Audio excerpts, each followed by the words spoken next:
Hi, Dawn. How are you? I'm doing great. How are you doing, Sally? Good, thank you. Thanks for agreeing to be here with me for my capstone project. Oh, I'm so glad. I'm honored to be here. I'm highlighting amazing women in my life. I wanted to introduce you. You are the Director for Strategic Communications and Digital Media at Central Washington University in Ellensburg. That is correct. Do you want to tell us a little bit about what you do, who you are? Certainly. So a little background on me.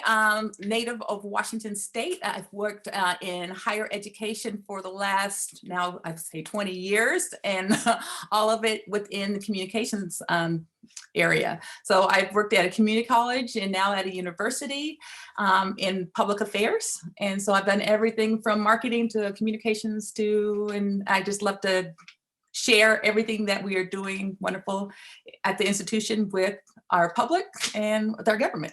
I'm very grateful for you because you were my neighbor in Eastern Washington, and my shyest child on earth was smitten with you, probably still loves you to death. And I love him. You got him out of his shell, and you actually used him in one of your publications, and he still brightens up whenever we have the copy still, and whenever he sees the picture pop up on social media, he just lights up. Again, that's part of that representation that I love, that my role, that not a lot of us, of people of color, and to be able to do that and then showcase young people of color going into higher ed, especially when Joaquin was so small, and showing him the scientists. So yeah, I just love that. So thank you for sharing your son with me. So let's jump right in because I don't want to keep you here all night. What is your favorite thing about your workspace? Well, prior to working from home, I love that my office is in the most historic building on campus. So it's in with the president's office. So I'm on the 4th floor in a beautiful, clear, it's just an airy space. That's open though. I mean, have a door, but it's open. So I'm the first person people come in besides the receptionist. But the thing I really I like about my office is that it represents me. So when people come in, whether or not they know me or not, they go like this. They kind of get a glimpse of who I am. So it shows my professionalism. I have awards there. I have cards from different people. I have, little sayings. And then I have all these gold accents. And it feels like home because I spend a lot of time at work. Mm-hmm. So when people come in, they're like, this looks like a home. I'm like, yes, because I live here. So yeah, I love my office there. And now that I'm at home, my home is my home office. So best of both worlds now. Thank you. And being in public affairs, I'm always thinking branding. And so I also think about my brand. So I do want people to know that, one, I'm authentic, that I'm professional. When you come in, I just want them to have a sense that whatever I give them, it's going to be at top caliber. So that's why I try to show. Name the biggest overall lesson you've learned throughout your career. Biggest one is never stop learning. In any career, but especially communications, the type of communications changes, your audience changes. I'm in higher ed, so my audience, I have a number of different audiences, but when you talk about students, although they might always be, let's say, 16 to 24 for the most part, that demographic is always changing, right? And so you have to stay on top of it and the different technologies and everything. So that I'm going to put 2. And the other one is make sure that you're positioning yourself well. I always find different, even outside of what I would normally do for my job, I always find committees or some kind of project where I can work with leadership. And that way they're able to see me in different facets. Yeah, I find because I'm in communications, that is helpful, right? So although in different stages of my career. So when I was a coordinator, which means my boss would give me jobs to do, I would do those jobs, but I would also do a spin on it. So I'm like, oh, that's great. And then I would pitch, hey, why don't we? And I would think of ways of getting with the board of trustees or getting with certain level people that I hadn't met or I wanted to be at the table with. So I'm like, and so they're like, oh, never thought about that. So I would be able to pitch stories and again, be able to put on events and different things. And I've done the same thing here. So there's lots of different ways that you can sit at the table and not just sit at the table. I see people sitting at the table and they're quiet. I'm like, no, you're at the table because we need to hear your voice. And so it's really important. I always, if I see someone not, especially of color or underserved, I'll just say women, I give them permission to speak up. No, that's awesome. Yeah. So and suggest that. And I think with age, I've learned, the funny thing is when you have ego when you're young and confident, extra confident, that's usually often the times when you don't utilize yourself the way you want to when you're at the table. But now that my ego, at least, I'm speaking for myself, I don't Yeah. speak for you, but now that my ego is probably a lot smaller than what it used to be, I come off differently because it's not really just being at the table, it's also making space for others like us at the table. So we come at it at a different angle and we come at it with a different perspective. So I appreciate what you're saying about being at the table and giving, hopefully, younger women who are looking at this video or watching this video know that it's okay to make space for yourself. And you don't always have to ask permission, but when you do get there, make sure that you're utilizing it the way it should be utilized. Right. And if you're not, if this is your first time or you're just uncomfortable, it's okay to that first meeting or so. Really, sometimes I think it's best to sit and listen. Yes. Listen first before speaking, so you can get the tenor of the audience and what they're really talking about before, because once you say something and it's not quite right, it's kind of hard to step back. So in the moments of self-doubt or adversity, how do you build yourself back up? Well, a number of ways. I intentionally have a bookshelf that I put up some of my most recent awards or things that mean something to me, little trinkets. They take me back to jobs that I did really great, that I, went way beyond that I thought I could do. And so I go like this, okay, didn't do so great right here, or I'm at that place where I'm pushing through and I'm doubting myself, but let me look at something where I had that same situation, but I accomplished great things. So I look at those. I also I'm a hoarder of cards. I believe in giving commendation to people. And when I get them, it really means a lot when someone has actually handwritten a card. Yeah. And so I have cards from back when I was at the community college, from coworkers, from students. That's awesome. I mean, and from the governor. I have things, and I have them, like I call it a little brag book, but it's just for me. And if I ever need something, I open it up and I just read a card. And I'm like, oh, okay, got this, and I can keep moving. I think oftentimes we don't celebrate our own wins, however big or small. And you call it a brag book, but it's really it's an accomplished book. It is. It's an accomplishment book, and I think more women should have one of those for themselves, because if you don't have the support system, who's your best support system? Yourself. And hopefully you have some supportive family. I hope that everyone has supportive family. I certainly have that, and they do, and that's where that actually came from, my mom and my father. So but that did come from my mom and father, because they also worked, in corporate America, and some people are not so nice when you make it up to a certain level or whatever, and they're like, always keep something out in public view, just so that people know who you are. That's for them, so that they can see, hey, this person's at this caliber. But also for you when you're having those days, and just be able to look in and go like this, keep pushing. That's a good reminder. Which of your traits are you most proud of? I will say my integrity. I believe in giving 100. Well, I will say 110%. When I'm at work, and I believe in doing the most that I can. I hate when people say, I don't know if we can do it, and we've always done it this way. And so when I find those little hurdles, I just like this, okay, and I go around them, because I'm like, you're not going to be my speed bump. I'm not going to go over you. I'm just going to go around you nicely. And and I just continue to work with other people and accomplish whatever goals. So never use the word troublemaker. Yeah. Never use it. And that's what in the past has been the case in institutions when there was a person of color that wanted to speak up and share their reality. Right. All of a sudden they're a troublemaker because that goes against what they had traditionally been doing. And they are adverse to change. Language is a very big thing. And that's one of the things that I've learned in organizational leadership journey is certain things are used within language to do things with intent. And that word troublemaker is one of those intentional words.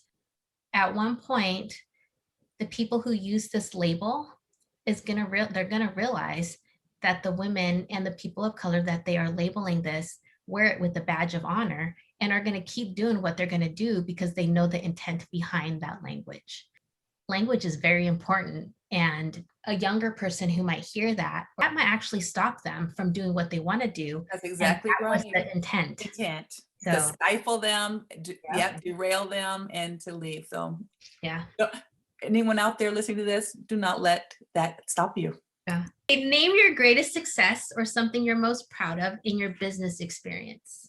What I'm most proud of is that my work has been recognized on so many levels. And in particular, at the community college that I came from, there's this thing from the Board of Trustees. Yeah, they would recognize a staff or faculty member that has done excellent work. So I was recognized 6 times during my tenure there, during my 15 years there, which is more than any other person in the history of the college.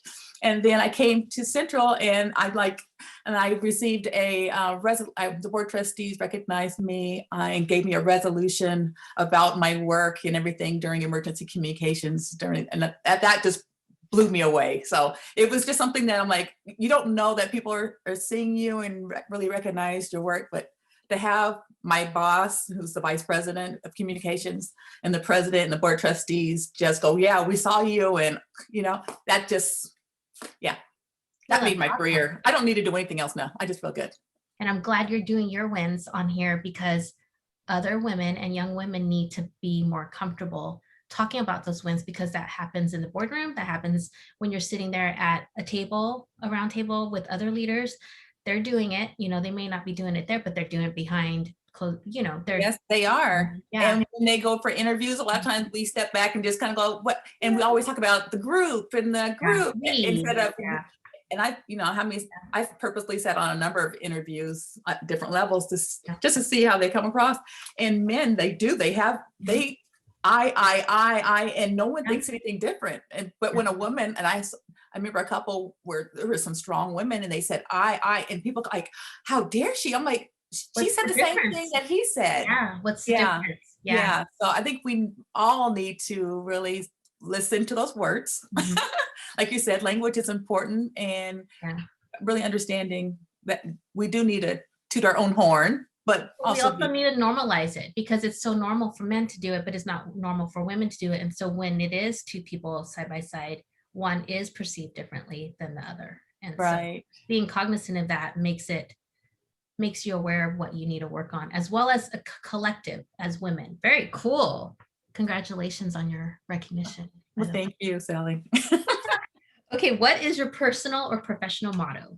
Okay, so this one comes from my dad. So quote from Dawn Alford. Yes, Dawn Alford. I know how to do that.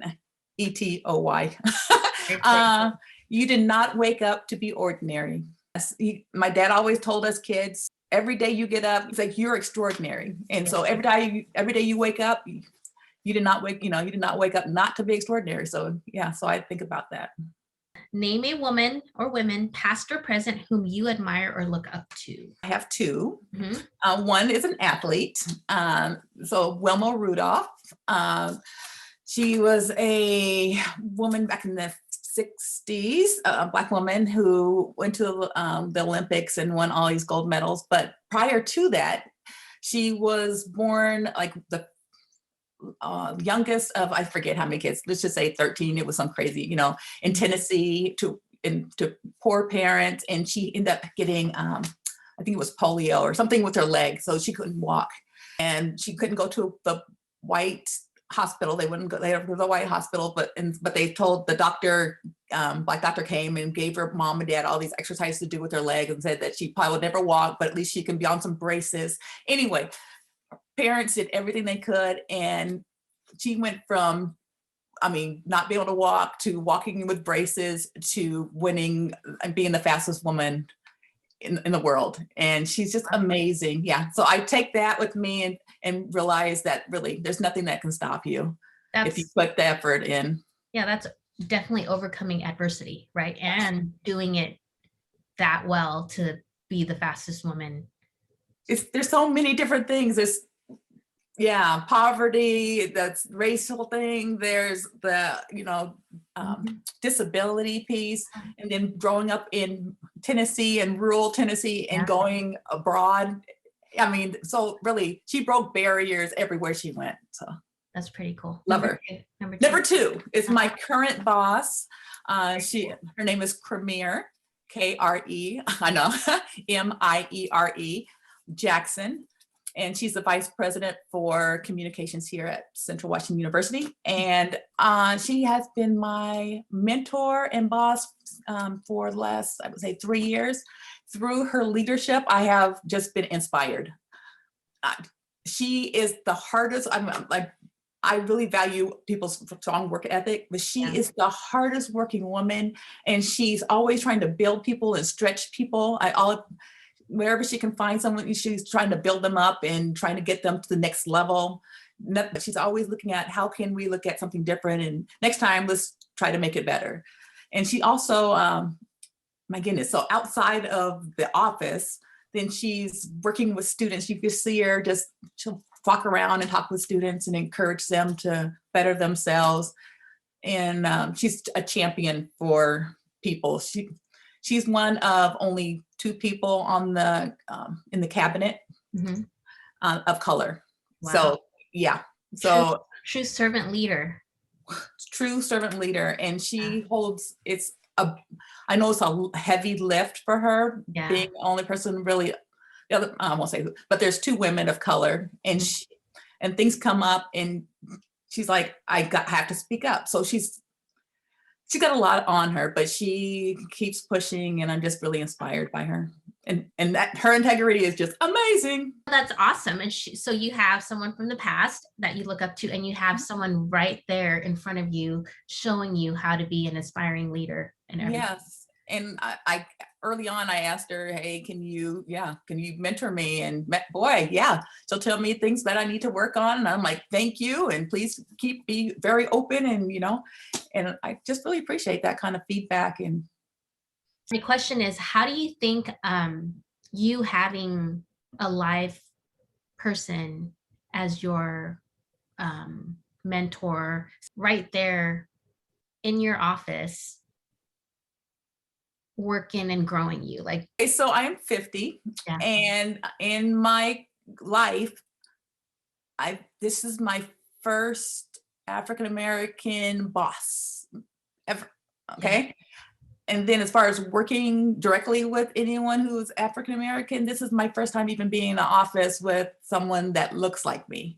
So that in itself doesn't mean that you're always gonna get along with anybody just because you look like someone, but it's amazing that I'm like, wow, this is something. Last time I was in a same space with someone who was over me that was helping me teach and everything was my first grade teacher. Okay, so keep that in mind. So 6 to 50. So to have someone, and then for her to be that type of person where she's just the best example and a go-getter, and to have her and as a model, and also be willing to mentor on top of everything else, it means the world. I mean, I'm always have something internal that I'm going to do the best I can anyway. Right. But having her, it just makes me want to step it up even more. Teaching matters, and growing up in communities that I have grown up in, where I was one of the only few, and moving into our neighborhood, where in the CCNRs, there's still discriminatory language within the CCNRs, it makes you really take a step back and like, do I really want to be here? I totally understand how having someone like you be able to work with.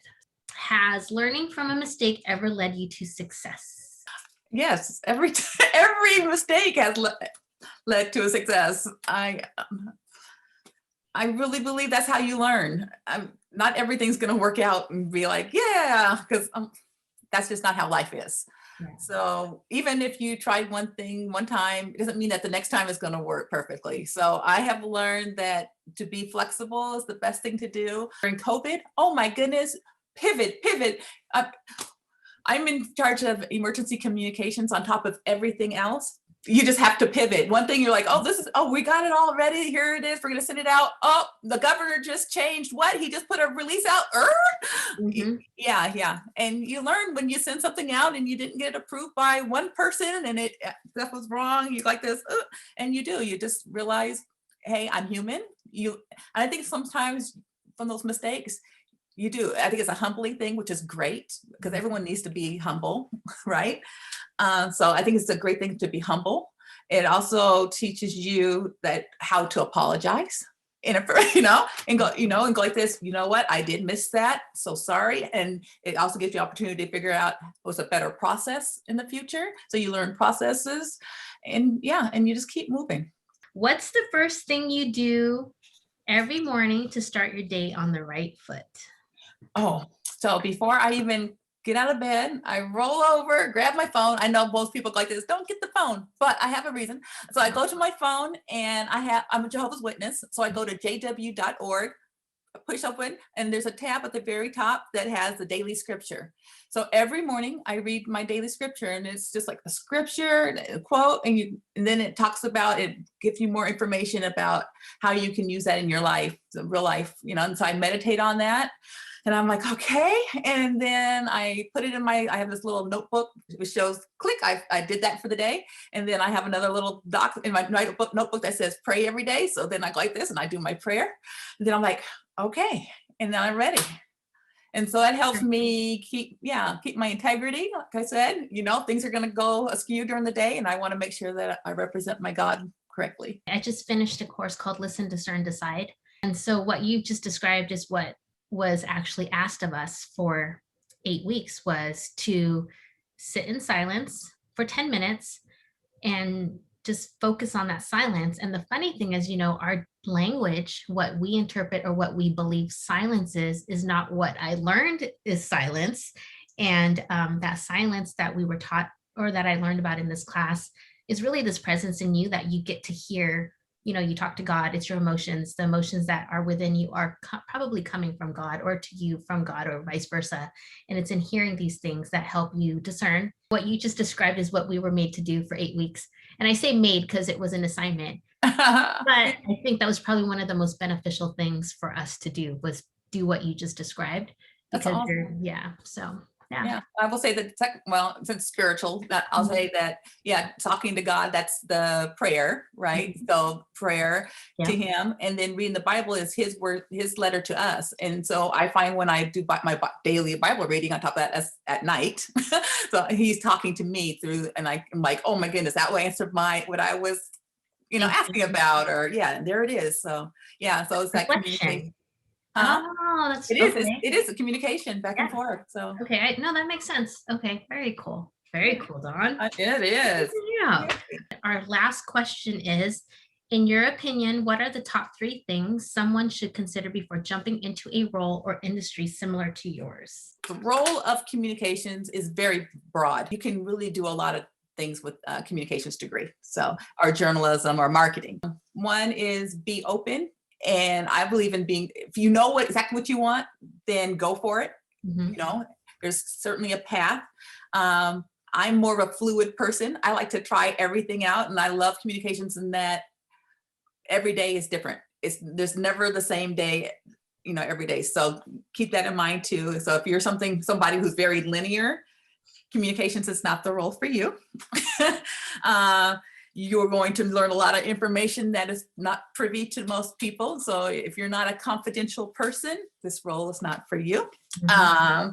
And again, back to the always learning. Again, this industry and technologies and communication tools, it used to be that all you had to do was write for newspaper, print. For print.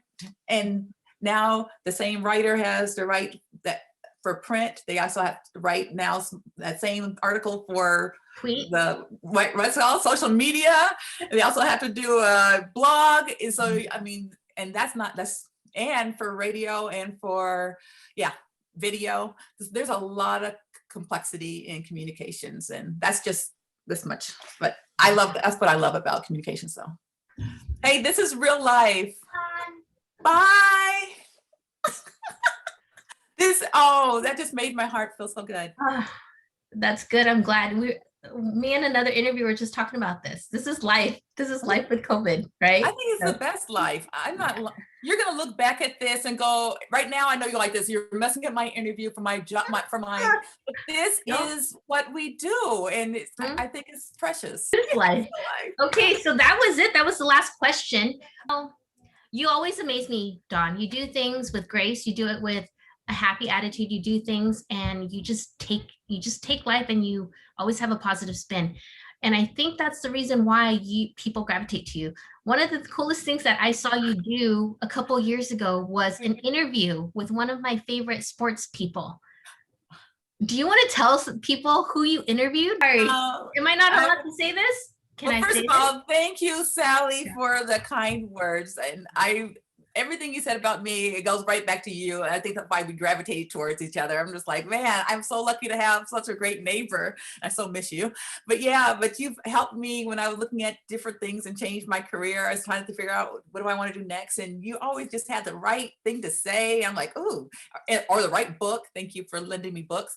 Yeah, I know. So it's really great to have you both as a mentor and in my circle and a friend. So yeah. So grateful.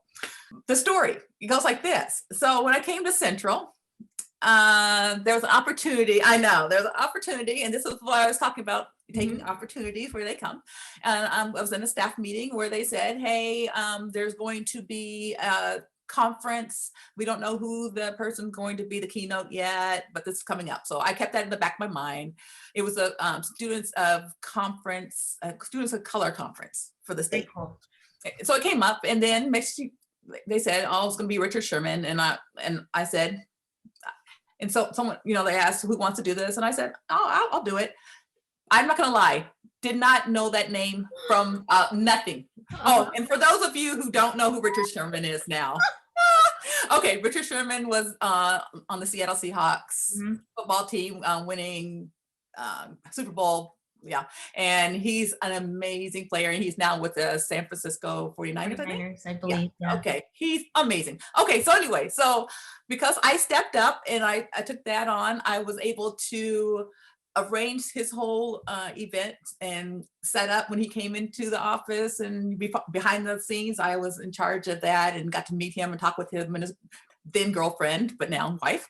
And then I also got to interview him one-on-one. So it was so amazing. So interviewed him and took photos with him, all those kind of things. So he went to Stanford University. He's from Compton, California. His parents are very engaged in he and his siblings background, and they instilled in him education. And so he went to Stanford University and has gone on to play football, and he's just a giving individual, and he's just a wonderful parent and an incredible human being. So huge community advocate, huge indeed, whatever he can do. Yeah. So again, when you step up, you get wonderful blessings, and my kids got to meet him, and he said some nice things on tape for them too. So I'm the best mom ever. You are the best mom ever. I just wanted to throw that out there because you're right. That's what it is. It's when you step up and take chances and put yourself out there, even if, you don't know what comes out at the end, right? So exactly. Oh, very cool. I'm going to stop recording. Thank you so much, Dawn. Well, thank you. And next time, if there's someone that comes, I'll make sure to let you know. No, you won't. No, you won't, because there's confidentiality. I did.